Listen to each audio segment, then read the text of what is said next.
Hey guys, it's Nick with Smith Ford Strength and Conditioning. If you guys saw the title, I managed to injure my back. Now, I want to take this back a little bit and realize that this is not serious. A lot of people injure their backs to some degree.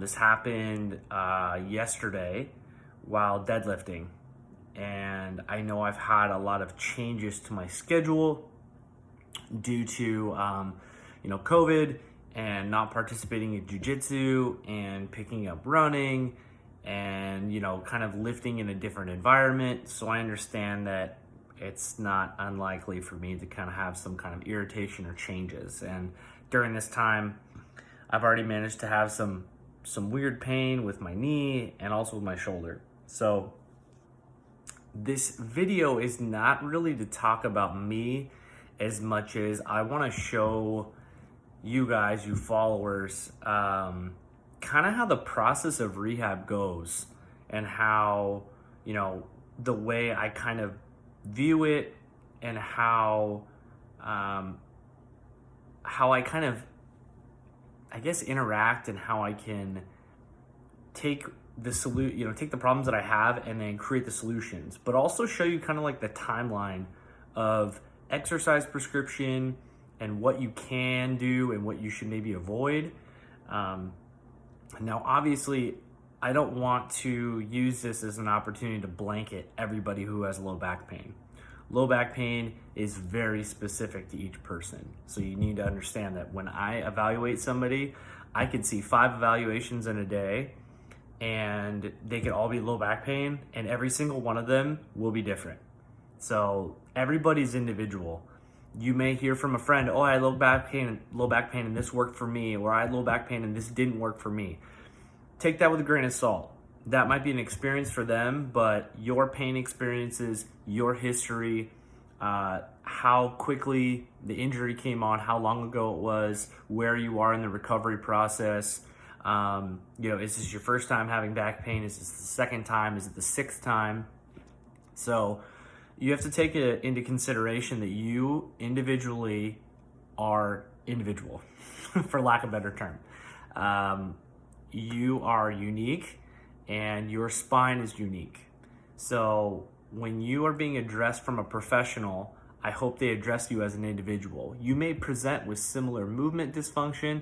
You may present with similar, say, oh, your hip flexors are tight, or, your glutes and your abdominals are weak. Yes, those might be the same as your buddy or, your aunt, but you have a different and very special rig that you're dealing with. So your professional that you work with should give you something that's individualized to you.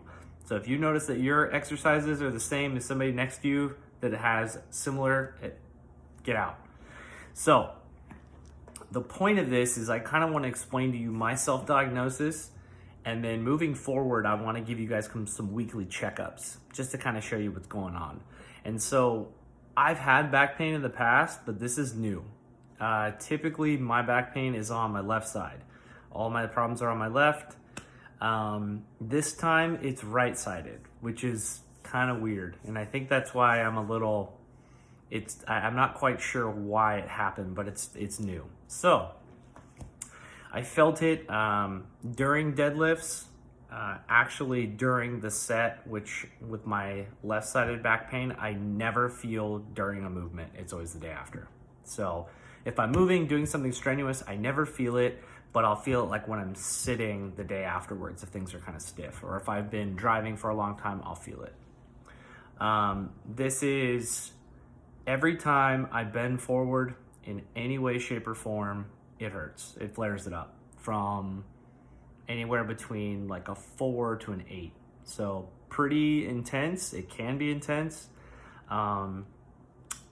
But as soon as I return from the position, it goes away quickly. So that's a good sign. If your pain is not persistent and it's very mechanical, meaning it's like a light switch, it kind of goes on and it goes off, or even if it's residual for a couple seconds or even like a minute, that's a good sign that it's not intensely serious. So forward bending, or what we call flexion sensitive low back pain, is something that we would associate with potentially a discogenic pathology, meaning potentially the disc is involved. Now, because it's only been within 24 hours, chances are it's still pretty inflamed and pissed off. So there are some other movements that kind of irritate it. There could be obviously some soft tissue involvement. I have no way of really knowing. But all I know is the movement strategy that hurts is bending forward. Now, the other thing that really pisses it off is if I put any kind of tension through the sciatic nerve. So there's another inflammatory, it's early on. So it's a good sign that it's fresh. I've done some nerve mobility testing and some recovery stuff already, and my right side is very limited compared to my left. And when I do it, it sends a pretty good shock into my back. So on top of, big things I look for during diagnosis: when, how long ago was the injury, so within a day. I'm looking at intensity of pain. I don't have resting symptoms. Really good sign. So I feel some kind of innate stiffness, especially if I'm sitting too long, but I don't have symptoms at rest, which is awesome. So very mechanical. Bending forward makes it hurt, and as soon as I stop, it goes away. Now, so I can't really necessarily say that extension or like a McKenzie protocol is necessarily proper. Getting any kind of movement would be helpful, but I wouldn't necessarily say that extension makes it better because I don't have any radiating symptoms. So that brings me to my next point. Pain location is local. To the right side, I can feel it, I can poke at it, and it feels like the muscles are kind of irritated, but it's on the right side, and the location of pain is maybe a couple inches. Pretty pinpoint. So, like I said, bending forward, any kind of tension to the sciatic nerve, I feel it right there. So, and it's about L2, L3 level. So, kind of in the middle of the low back. So going through that, my diagnosis, I'm kind of like, okay, potential disc pathology. I don't have resting symptoms. I have positions of comfort. I'm looking pretty good. I know I'm gonna make a full recovery, not just because I treat this all the time, but I just know my body, and it's probably gonna be a couple days, and as long as I, take care of it, and I'm a little bit more diligent about my warm-ups, I'm gonna be okay. So the other thing that we tend to worry about, and so if I'm, if you're concerned about your back pain, another sign that it could be potentially more serious is, like I said, location of pain. If you have pain that goes into the leg, it's not like an immediate referral, but it's something we need to be mindful of. Now, pain, numbness, tingling into the leg, not optimal, but obviously not an automatic emergency. Now, things that are potentially bad is if you are having signs of weakness into the leg.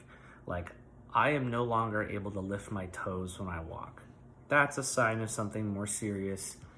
Physical therapy is not going to help you. You need to go see somebody. The other caveat to that, among some few others that I really am persistent about, if you start having changes in your ability to use the restroom, if you can no longer hold it and you pee yourself, that's a good sign that it could be more serious as well. I have no pain radiating into my leg. I have no residual weakness into any of my legs. I'm good there, and my bowel and bladder is intact. So I know that this is a mechanical problem with potentially some disc pathology, but I'm gonna make it. So now that you've kind of heard my differential diagnosis and how I kind of think about these things when I'm absorbing a subjective exam, I want to show you moving forward kind of the continuum of how I would treat somebody with back pain. So initially, we want to find positions of comfort, ways for the person to kind of reduce inflammation in the initial stages. So I have positions of comfort. I'm fine with static positions, so we're good. I'm trying to avoid too much sitting because bending forward to pick something up does make it hurt, bending forward. So I'm trying not to sit too long. Other than that, standing, walking, totally fine. So after we kind of move from the inflammatory stage, then we want to start working on restoring range of motion. So that could mean something as simple as like pelvic tilts or nerve mobility. So getting the nerve to kind of relax and let it slide a little better, starting to incorporate some motion through the spine so my brain knows that I'm not doing any damage to it. So when we're doing this, I will let pain be my guide. I don't push it any further than I need to. I will not try to reproduce my symptoms as if I were bending forward. I'm gonna go short of that, where I feel like I can get to the end range, maybe feel some tension, feel some tightness, some pulling, but nothing should be sharp or intense. So that's where I wanna start. Decrease inflammation, get the pain down, and start restoring range of motion as soon as possible. I don't wanna get stiff. It's gonna make it worse. So the point of this that I'm trying to make for this day one is I need you to do something today. Anything that does not make your pain worse is safe to do. Now, if you have the symptoms I had mentioned before, it's probably good to go see somebody. If you're not having those symptoms, I want you to kind of explore a little bit and figure out what you can do. Can you do some range of motion? Can you do some walking? Can you do arm workouts? Can you do heel raises, calf raises? Something where you can get your body to move in a way that does not reproduce your symptoms. If you can do that, that's what I want you to stick to. So once we start with those two phases, that's when we start incorporating some kind of like isometrics, getting those muscles to kind of work, getting some basic movements that do not increase symptoms, but start kind of getting muscles activated again, whether it's just squeezing my quads, getting my abdominals to turn on, diaphragmatic breathing, being able to get my glutes to fire. Those are just some different things that I can start incorporating throughout the day that allow me to not, to promote motion, to promote movement, and doesn't keep me in my little box of, oh, I shouldn't do this because I'm afraid of, hurting myself further. So once we get into that, start getting some isometrics, then we can start kind of reintroducing movement that would be normal. Whether it's, hip biased, hip hinging, it could be more hip strategy, leg motions like bridges, hip thrusts, something that does not irritate my symptoms is good to do. We can start incorporating that. And then slowly over time, I want to start reintroducing bending forward. I need to be able to bend forward. I have to be able to, put on my socks, tie my shoes, basic things. So I want to start reintroducing those motions as soon as possible without necessarily irritating it further.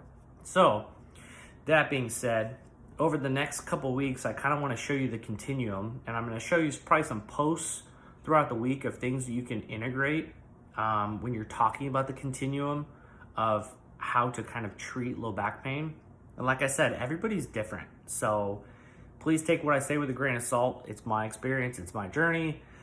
Yours might be similar, but you might have different training levels. You might have to be a few steps back. You might need to work on mobility for longer than I do progress. So in addition to that, I want to take this opportunity to kind of show you guys how my brain works with all this and be able to kind of show you how I would integrate it and how, PTs are the worst patients, but show you that the things that we say aren't just for you and we like to utilize them ourselves. So the other big point is I want you guys to know that you should do something. Do something, do what you can. Now, if you're at a point where you feel like you are unable to help yourself, you don't have the tools, you don't have the education, you don't have the equipment, you just need some guidance and you don't know what to do, start with just finding things you can do that don't irritate it further and stick with that. And then I would consult a professional. That's the time in which that you should contact me. I have several friends, physical therapists that I pretty sure I could connect you with. So if you're experiencing pain, this doesn't have to be just for back pain. It could be for anything. If you don't feel like you have the resources in order to take care of this yourself, that's when you need to reach out. And, you know, maybe some exercises on Instagram can be the thing that helps you out. But if you need something more specific, that's when you need to go consult a professional and make sure that you're taking care of yourself so you can get back to tip top as soon as possible. So if you've listened this long, I've been rambling for a while, so thank you. But yeah, if you guys have any questions about the rehab process or anything you want to see in particular moving forward, I would love to hear. Please feel free to comment below. Let me know. And I'll keep checking in with you guys to kind of give you a little play-by-play of how things are going. And until then, hope you guys have a great weekend. Stay safe. We'll see you next time.